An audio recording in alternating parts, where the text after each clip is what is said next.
Olá, amada igreja. Estamos aqui juntos mais uma vez para poder meditar na palavra de Deus.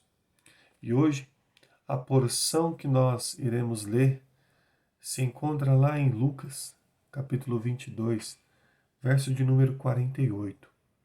E diz assim a palavra de Deus: E disse-lhe Jesus: Judas, é com um beijo que traz o Filho do Homem?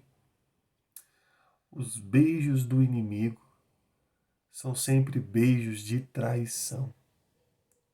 Por isso, devemos sempre pedir para que Deus ele abra o nosso coração e o nosso entendimento, para que quando o mundo nos apresentar um rosto amoroso e carinhoso, nós estejamos alertas, em guarda, porque muito provavelmente este rosto amoroso e carinhoso irá nos trair com um beijo, assim como fez com o nosso amado Mestre, Cristo Jesus.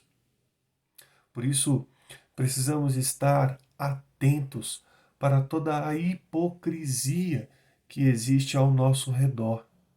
Por isso, precisamos estar alertas à maneira como as coisas elas é nos apresentada, porque todas as vezes em que o nosso inimigo for nos trair, geralmente será com coisas sedutoras, com coisas que nós desejaremos, que nós nos sentiremos bem. São nesses momentos que os nossos verdadeiros inimigos, eles se apresentam e nos beijam, consumando assim a sua traição. E então nós nos vemos então em uma situação desamparadora. Por isso que Deus ele nos abençoe, que ele nos guarde com relação aos nossos inimigos, para que nós não sejamos traídos por eles. Um jovem, ele é facilmente atraído pela sua imaturidade. E por isso ele é seduzido pelo mundo e facilmente ele cai. Por isso precisamos buscar em Deus a maturidade espiritual para que possamos nos encontrar fortalecidos pelo seu Santo Espírito, para que possamos nos livrar das amarras sedutoras dos nossos inimigos. Mas, amados, precisamos também nos colocar do outro lado. Será que eu não sou como Judas? Será que eu não tenho agido, vivido e pensado como Judas?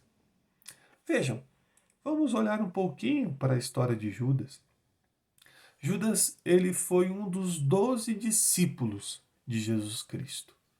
Aqueles 12 que caminharam e viveram com Jesus Cristo durante todo o ministério de Jesus. Judas, ele foi escolhido por Jesus. Judas, assim como os demais discípulos, foi ensinado por Jesus, operou milagres, testemunhou dos milagres de Jesus Cristo, pregou às pessoas. E Judas, quando foi a ele revelado o que iria acontecer, ele se mostrou surpreso, porque Cristo Jesus demonstrou conhecer o interior dele muito mais do que ele mesmo. Amados, às vezes nós estamos assim como Judas. Estamos certos de que conhecemos a nós mesmos e estamos frequentando a igreja, estamos participando de atividades da igreja, estamos participando da comunhão da igreja através da Santa Ceia. nós temos as marcas e os selos em nossa vida e estamos então confiantes nas nossas ações. Entretanto, nós fazemos tudo isso dentro da igreja, à vista do povo de Deus. Mas quando estamos sozinhos, o nosso coração se demonstra muito mais propenso às coisas mundanas do que às coisas espirituais. Nós vamos à igreja no domingo, mas durante a semana vivemos como se fôssemos donos do nosso próprio destino e da nossa vida. Fazemos o que bem entendemos e temos muitas justificativas e razões para fazer o que fazemos. Nós vivemos uma vida dentro da igreja e fora dela somos completamente diferentes. Nós podemos estar agindo assim como Judas. E no certo tempo, no devido tempo, certamente nós estaremos nos apresentando assim como ele, beijando a Jesus Cristo, fazendo e realizando todas essas coisas no meio do povo de Deus, mas o traindo quando diz respeito à nossa vida pessoal. Você que está me assistindo agora pode estar dando beijos em Jesus Cristo, cumprindo com todos os seus mandamentos, mas pode ser que em algum momento você o traia. Por isso, amados, nós precisamos rogar de Deus para que em Cristo Jesus, todos os dias, o nosso relacionamento com o Pai ele seja restaurado, a fim de que vivamos em novidade de vida, a fim de que nós nos despojemos do velho homem e nos revistamos da nova criatura. Precisamos de fato demonstrar a mudança que existe em viver em Cristo Jesus, viver por Cristo Jesus. Precisamos entender que em nós precisa haver mudanças significativas quando nós nos propomos a nos aproximar de Cristo Jesus. Por isso, algumas perguntas devem ser feitas para nós mesmos. Como, por exemplo, todas as vezes que nós lemos as Escrituras, que nós procuramos ser edificados por ela, qual é a mudança real e significativa que existe na sua vida? Todas as vezes que você se propõe a orar, entregar diante de Deus todos os seus anseios, seus desejos, suas petições, intercessões, qual é a mudança significativa que existe na sua vida?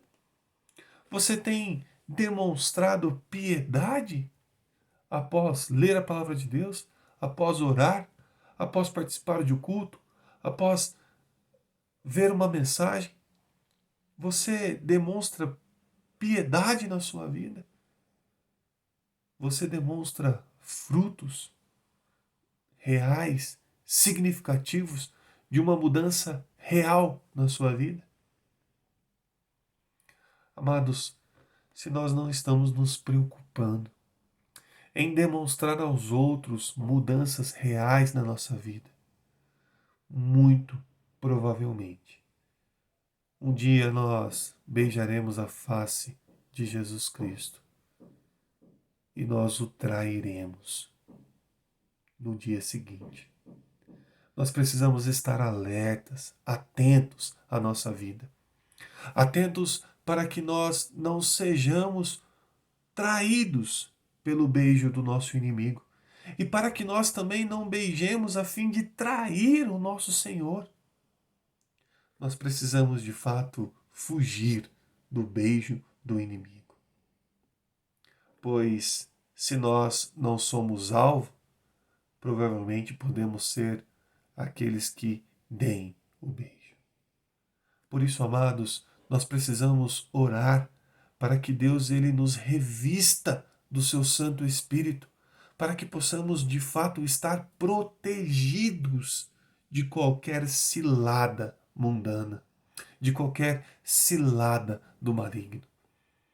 Que nós possamos de fato viver em Cristo Jesus, que possamos viver para Cristo Jesus, a fim de testificar, de sermos testemunhas, de sermos exemplos da mudança real que Cristo Jesus ele dispõe na minha vida e na sua vida. Por isso, amados, a nossa oração neste dia é para que Deus ele nos livre do beijo do inimigo, para que nós estejamos atentos, para que não sejamos seduzidos, para que não caiamos na tentação, nas benécias que o mundo nos apresenta. Que nós possamos orar para que Deus nos revista com o seu Santo Espírito, para que nós também não traiamos a Cristo Jesus, para que nós sejamos de fato testemunhas, para que sejamos de fato novas criaturas, vivendo de modo digno pela vocação ou para a vocação que fomos chamados. Amados, precisamos de fato buscar, orar e mudar e moldar a nossa vida, para que possamos ser exemplos, referências positivas para as pessoas. Por isso, a minha oração neste dia é para que Deus ele possa abrir o nosso coração e o nosso entendimento, para que possamos de fato fugir do beijo do inimigo. Que Deus ele te abençoe, amado. Que Deus ele te guarde neste dia, durante este período em que nós passamos tantas dificuldades, tantas limitações. Que Deus ele abençoe a sua vida, a sua família e o seu lar. Agora, amados, algumas notícias da nossa igreja. Ainda, graças a Deus, nós não temos nenhuma notícia de qualquer doença dos nossos irmãos. Nenhum dos nossos irmãos está aí com suspeita de estar infectado com o Covid. Todos os irmãos estão bem, todos os irmãos estão caminhando aí firme e forte e se cuidando, graças a Deus. A nossa cidade, infelizmente, subiu um pouco o número de pessoas que estão possivelmente infectadas, pessoas que estão aí aguardando o resultado de exames. Nós estamos hoje com 29 pessoas com a sua suspeita da infecção. Dessas 29 pessoas, uma foi descartada qualquer tipo de infecção com relação ao Covid e, infelizmente, uma dessas pessoas ela se encontra internada em observação. As demais encontram-se em casa, em suas residências, cuidando da sua saúde e esperando o resultado dos exames. Vamos orar para que Deus ele possa livrar essas pessoas, para que Deus ele possa guardar, amparar a cada um deles, seus familiares, bem como a todos aqueles que estão ao redor deles. Vamos continuar intercedendo uns pelos outros. Esta é a nossa oração, esta é a nossa petição para você. E no mais, que Deus ele continue a te abençoar, meu irmão, minha irmã, que Deus ele continue a te guardar. Um grande abraço do pastor Kleber e vocês já sabem, precisando é só entrar em contato. Teremos a alegria de poder suprir os irmãos da melhor maneira possível. Um grande abraço e que Deus te abençoe.